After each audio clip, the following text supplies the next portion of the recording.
Canis lupus familiaris, c'est ainsi que les scientifiques appellent la sous-espèce domestique de Canis lupus, en d'autres mots, notre fidèle chien domestique. Quant au chat qui ronronne sous l'effet de nos caresses, il est connu dans le monde des experts comme Felis sylvestris catus. Les marguerites qui poussent dans nos prairies portent l'étrange nom de Leucanthemum vulgare. Mais d'où proviennent les noms scientifiques des plantes et des animaux ?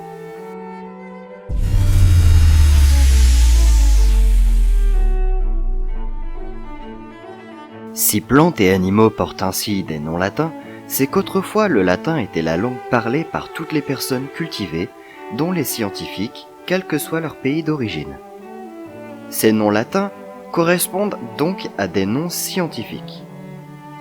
Ils ne permettent pas seulement d'identifier la plante ou l'animal avec certitude, mais aussi de le situer sur l'arbre du vivant.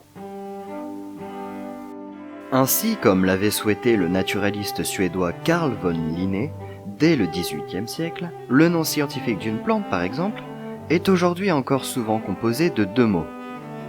On parle de nom binomial. Le premier mot désigne le genre auquel appartient cette plante.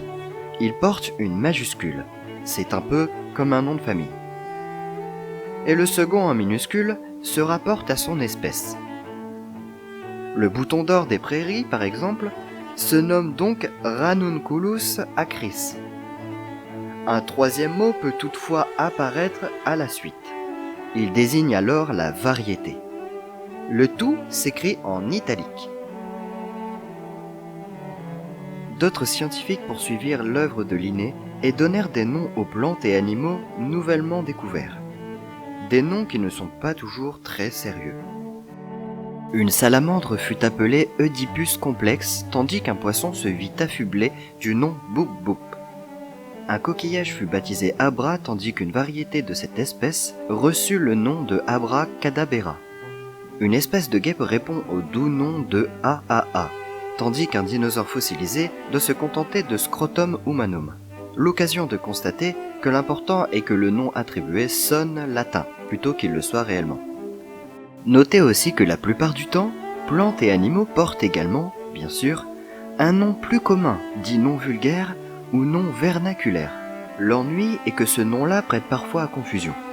Ainsi, le nom commun du Pelargonium est Géranium. Mais pour les scientifiques, le genre Géranium existe aussi, et il ne correspond pas à la même plante. Merci d'avoir regardé cette vidéo, j'espère qu'elle t'a plu, et moi je te dis à la prochaine.